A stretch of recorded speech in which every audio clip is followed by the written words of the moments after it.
Hey everyone, in this video we'll be talking about the new update from Apple, the iOS 14.5, which was just released a few hours ago. iOS 14.5 is here now and it's packed with a lot of new features which I want to talk about. Before we begin, don't forget to subscribe to the channel if you enjoy these kind of videos and turn on bell notification. It really helps me and the channel grow. So the new iOS 14.5 is available for download for your iPhone and for your iPad. So let's go through some of the features it has. The first one is where you can unlock iPhone with the Apple Watch while wearing a face mask. So this is a new feature where if you're wearing a face mask and you have an Apple Watch, then you can unlock the phone using your watch. The same kind of unlocking process we can see with the iMac or MacBooks where it uses the watch as an authentication device. The next one is a controversial topic as it has been in the news many times: app tracking transparency. So Apple lets you control which app are allowed to track your activity. So app developers usually track iPhone users in order to provide them with ads or ad information to their iPhone. Now this option was introduced in iOS 14, but it was optional and users had to go into settings, privacy and tracking, and from there they can choose which app was allowed or not allowed. Now in iOS 14.5, this is all enforced, so you'll get an extra prompt from the developers to allow ads to show or not. So this is good news as an iPhone user, but as a developer it's bad news as some are making a living out of it by tracking users and showing them ads relevant to their browsing habit. The next one in iOS 14.5, we have one of the biggest change coming to Siri, where we can now change from the default Siri voice. In the US, the default Siri voice is a female, while in the UK, the default Siri voice is a male. It seems that in the updated version, users will be able to choose whether Siri is a male or a female during setup, rather than changing the default later on. They have also added a variety of voices option for Siri. Another new feature of iOS 14.5 is you can call emergency services by asking Siri to call them. You'll get a big 3-second countdown on the screen to cancel the request, after which Siri will call your local emergency services. So for example, in the United States it'll call the 911, while in UK it'll call 999.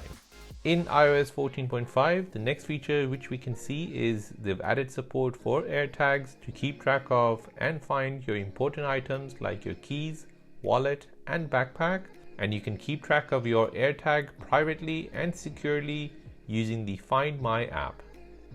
The next feature in iOS 14.5 is they've added 217 new emojis, and they have a separate skin tone variation emojis for interracial couples. The next feature which they've introduced in iOS 14.5 is 5G dual support.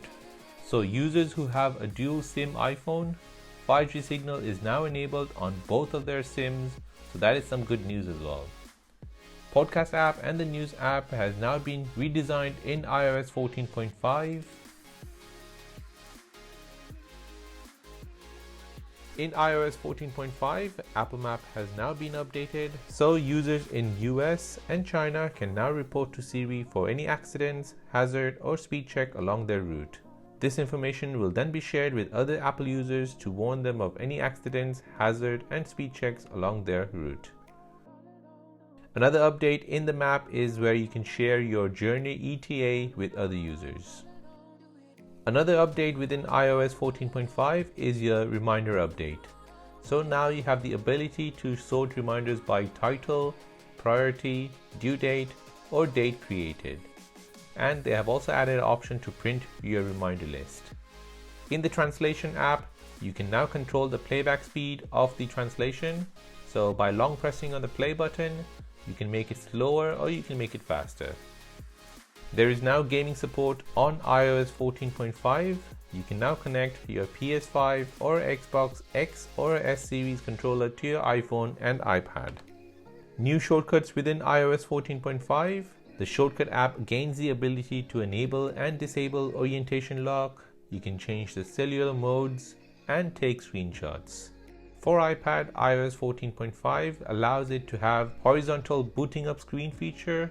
And the most important update for the iPad is that you can now do emoji search on the iPad just like the iPhones. Lastly, this is mainly for the iPhone 11 users. Users with iPhone 11, 11 Pro and the 11 Pro Max, they may find that their battery health reporting system will go through a recalibration once updated to iOS 14.5. So in short, users with those phones may have a wrong estimate of their battery health, which would potentially cause unexpected battery drain or reduce peak performance. With iOS 14.5, Apple includes code that will recalibrate the battery health for those iPhones and give a more accurate picture of your battery health. And there you go, those are the major updates from iOS 14.5 for your iPhone or iPad. You can check out the release notes to see what bugs have been fixed so far. The link will be in my description. My thoughts are that you should go ahead and update to the latest version, as I have not seen many people complain about it. Most of the complaints will be with the battery, but I've played around with it for the past 4 hours and I don't see any major battery use. My name is Karthik and you're watching Simple Dad. Thanks for watching. See you in the next one.